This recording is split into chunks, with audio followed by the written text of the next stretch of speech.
What's up, guys? Welcome back to the channel and more of our bolt action scenario coverage here. So we're moving on to scenario 5, which is going to be a little bit different than what we've seen in the first 4, and that is called Top Secret here. So premise here, enemy aircraft have shot down one of our light transport aircraft. Your men must locate the crash site and retrieve the briefcase of the high-ranking staff officer who was on board. This briefcase contains secret documents, and it's imperative that we get to it before the enemy. Whatever happens, those docs must not fall into enemy hands. So already kind of has like a different vibe to it than the other missions, right? So we're playing an objective here, but we're trying to retrieve, again, top secret information, and so this kind of has like a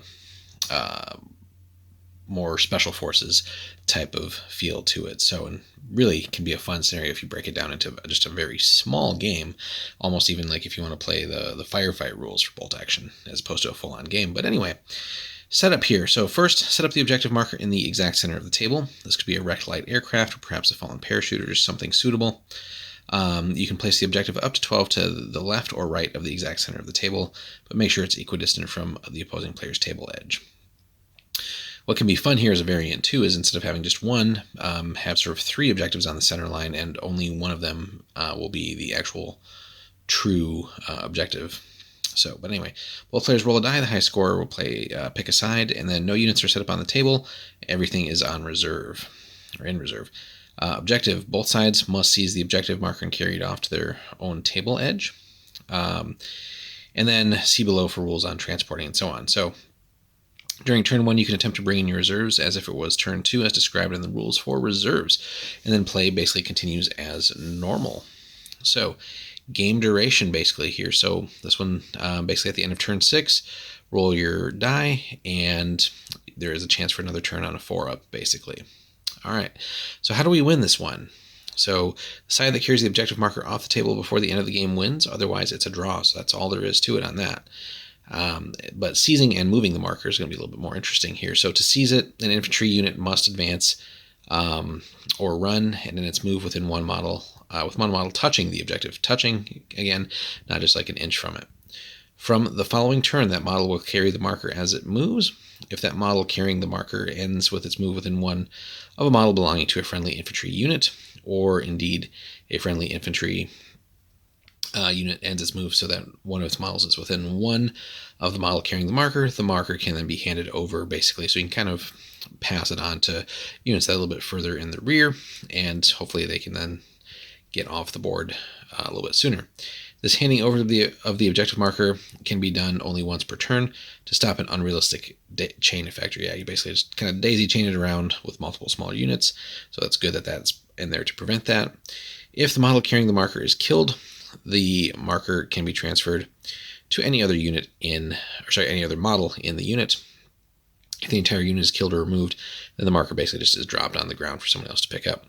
If the unit carrying the marker is destroyed in an assault, the enemy unit basically then gets to immediately claim it before they make their regroup move. So pretty bloody ambitious here, and again, since that is really the only way to victory in this game, so naturally forces are going to concentrate in and around where that marker is, and it's going to be pretty intense and bloody. So things to do there, right? You want to kind of time it ideally so that the unit that is claiming it certainly has some bodies left in it to absorb some damage, because as soon as they pick it up, they're going to be the target, right? So ideally, you don't pick it up initially with just a small or undersized unit, or what unit that's taken a lot of casualties, or even has some pin markers on it. Ideally, you want like a large, fresh squad to grab it, and then that way they can soak up a little bit of punishment before they get to move again, and then start booking it the other way.